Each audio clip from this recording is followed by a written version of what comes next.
All right, I'm gonna make maybe a quick video here. I'm hoping a quick video of this OBD2 diagnostic system that I bought, and I paid, I believe, $102 or $101 on sale, plus tax, free shipping.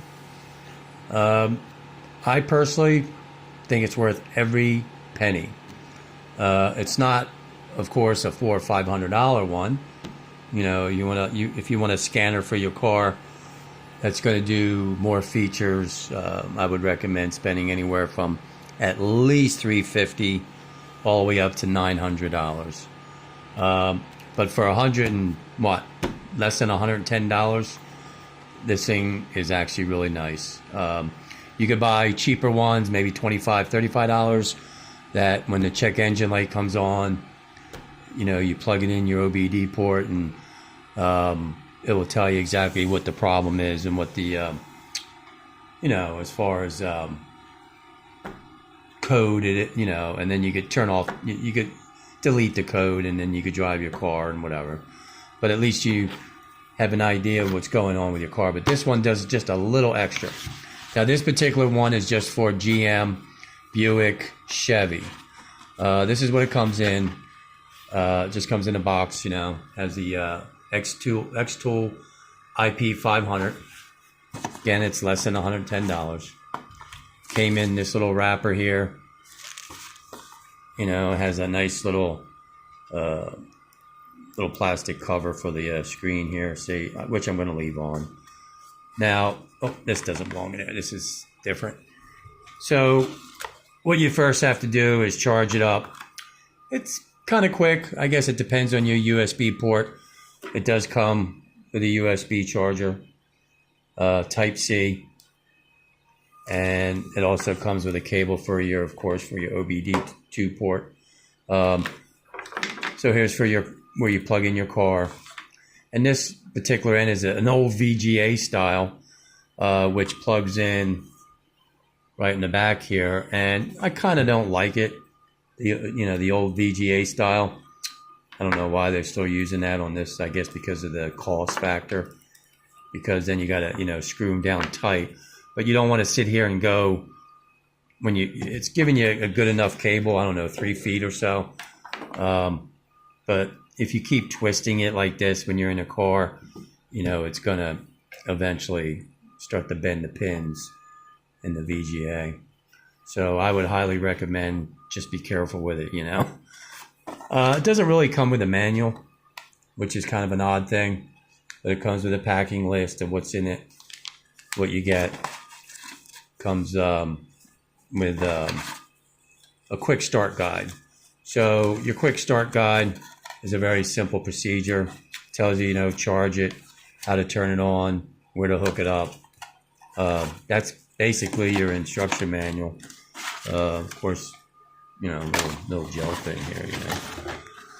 Nothing else. But, so it's a little slow turning on. So when you want to plug it in your car, hook it up, make sure your car is on the start position, and then press the on button. Hold it down for like 5-6 seconds or so, okay, and then let it go. And she'll start up. It's a nice screen. Let me try to put this way. Nice little screen. Takes a little bit to start up. Not too long, but you know, it's not, again, a $500 scanner. So this is what you have. Now again, this is Buick, GM, Chevy, Cadillac. I did all the updates, so if you want to push the update, you know, push the update.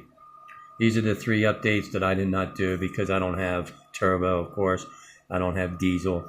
So, and here you go to return. Then you just push the updates. Oh, see, I already did it, so it's no big deal. Goes in the system, even though I don't have it. I just want it done anyhow. Why not? I wasn't going to do it, but what the hell. So here's the return thing. It'll take you back, and there's no updates. All right. But when you first get it, you turn it on. It's going to ask you to register to activate it. So when the screen comes on the register, it'll say create an account, or you already have an account. But so you put your email in, then you make up a password. make sure you 8 characters long. Make sure you use a capital, a couple characters, and a few numbers, and make sure it's about eight numbers long or whatever. But make sure you connect to your home Wi-Fi, which is right there, and make sure you have like 100%, anywhere from 90 to 100% when you activate this thing. It doesn't take long. Now, I did have a slight problem in the beginning. It wasn't activating, wasn't registering my email, and I did it 10, 15 times, and it was frustrating. But as soon as I emailed who I purchased from, they were talking to me to try to figure it out, but I couldn't do anything with it. So it was kind of like a paperweight. So what I did was made a video, which is online, of the problem that I had, and I sent the link to the people I bought it off of, and they just did something on their end. I turned it on, I re-registered it, and it went right through. So no problem then after that. So if you want an auto scan, you push your auto scan, and it'll say manual input if you want, or auto scan, but of course this has to be hooked up to the car. And then when you push your automatic scan, everything will come up what is positive or negative, like either there's a problem, like a code problem. I think I had like 4 different ones that came up for different codes that weren't correctly, and I fixed a couple of them on this, but the other 2, it wasn't communicating, so I don't believe that it could do anything to those areas of the computer. So I just deleted the code. It will tell you, an area where you could delete it. Damn, sorry. Let me try to do it this way. Special function. You go to the special function, and it'll load up here, and it'll tell you all the things. Your ABS bleeding, your AC relearn, your fuel ratio, fuel air ratio relearn, or mix whatever, EGR relearn. Tells you all this, so I don't have to read them all, but you could see everything on here. It does a lot. I mean, look, it does headlight, injector coating, window installation, in case your windows are not operating correctly. But as you can see, it does quite a bit. Now, tire size reset. This is the only thing that was kind of not a scam, but they said that it does TPMS relearn. This thing does not do TPMS relearn. So the tire size reset is just a reset if you're putting new tires on. It has nothing to do if you have a little light on with a TPMS light, or if you want to reprogram your sensors in your tires. You cannot do that with this instrument here. Now, there's probably over half, maybe half of all of this here, it doesn't recognize my Buick. So I have a Buick, and it will not recognize it. So again, $110. You get what you pay for, but for cheap or better than a $30 or $40, OBD2 tool, this is much better. You could do a few more things, but don't expect that it's going to be some professional tool that's a diagnostic tool that's going to do all this. You're going to sit here and go, wow, I could do all that. No, you might not. I mean, chances are you're probably not. Even if you have a Ford or a Nissan or whatever you got, you might get a few here and there that you're going to do, but there's still good things on this thing that you could look at your car. So, you go to more, your profile, your report, your settings. So in your settings, you could change your language, as you could see, your display. You can make your display brighter, right there. Your Wi-Fi connection. Look at all the storage. That's the only storage I'm using so far, which I haven't stored anything for my car, but I mean, it does know my car, my VIN number and all that. But I mean, I got all that space left, so I didn't really use any storage. You could clear the cache every once in a while. The date and time tells you about push the about, tells you everything about this, you know. Factory reset. You could do a factory reset, but don't do a factory reset, because if you do, you have to get in touch with them, and they're going to have to do something on their server. I mean, to recalculate your device, your profile, your reports, tire size reset. I did do that, and I did a lot of things on this, but I didn't save them. What else? The diagnostic. See, as the Buick, the Cadillac, the Chevy, the GMC, and the GM. This is all what this tool does. Doesn't do a Ford or a Nissan or Honda or anything like that. This is only meant for these. And like I said, on my Buick, I only get a few little things to do. There's not much. I mean, there is, but there isn't. You know, the special function, like I said, you could do any of these, but again, it has to be plugged in your car, of course. And I only get maybe half of what's here. Like I can't do the light thing.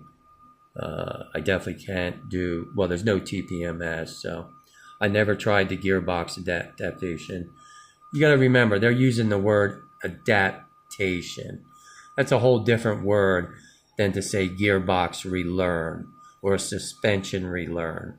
So it's adaptation. See, EPS adaptation, clutch adaptation.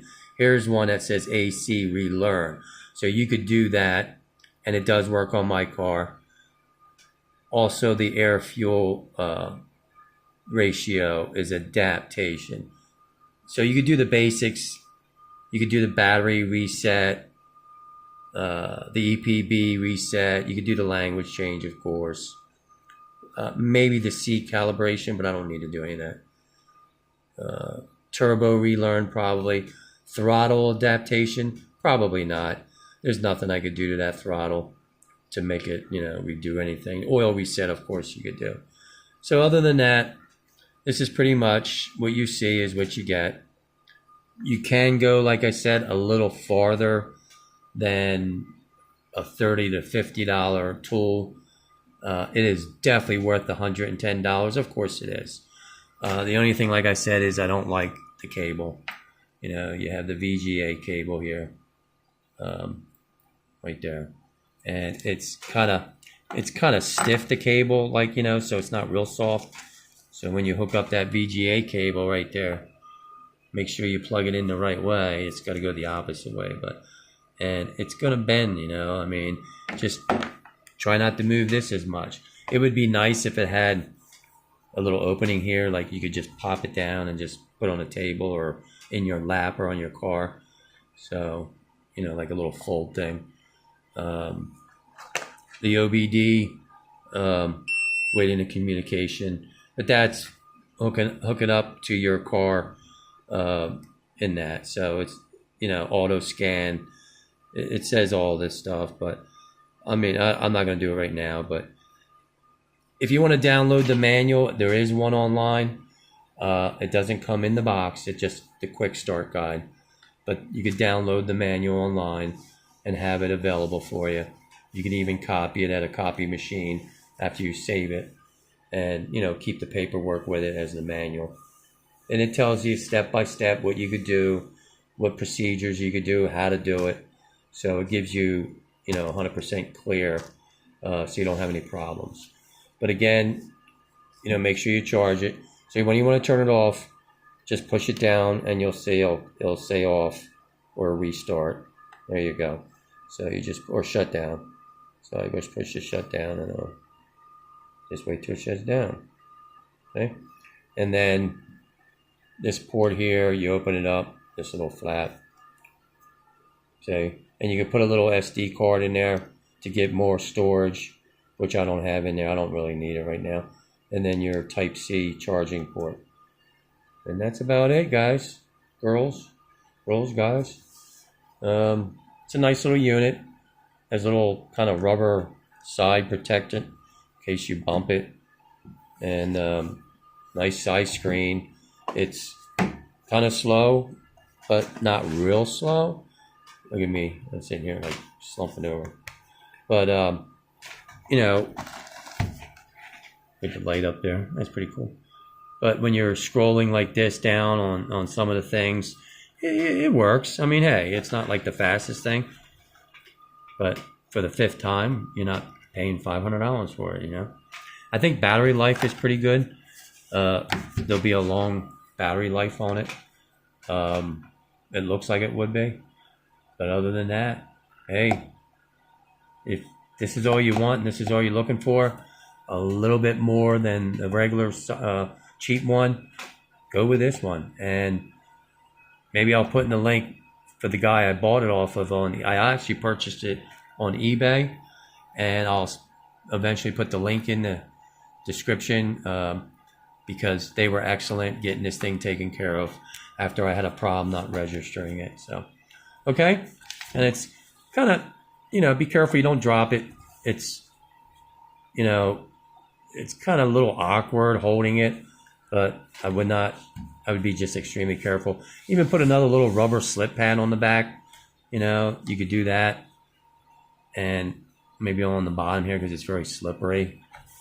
A little bit slippery on the top, of course. This is a little rubber piece here. But yeah, I would definitely put maybe a rubber pad and just don't cover up your numbers here.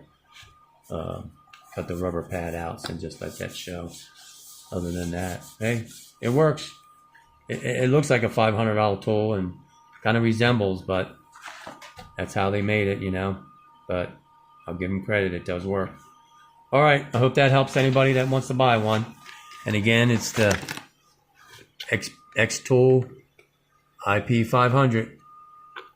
There are people that are asking $179, and then they'll have a little sale for $129, and then $119, and this one then was on sale again for like $101 with free shipping. Everything's free shipping, so definitely well worth it, guys.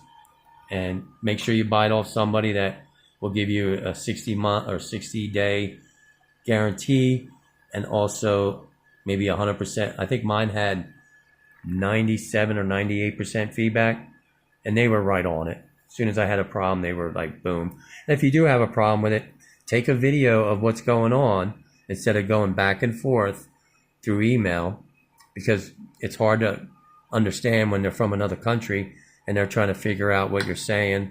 Then you're getting frustrated. But make a video, you know, put it on Facebook or wherever other site that carries videos where you could copy the link and then send them the video link of what's happening if you ever have a problem with this. Like if you have a problem, you know. All right, later.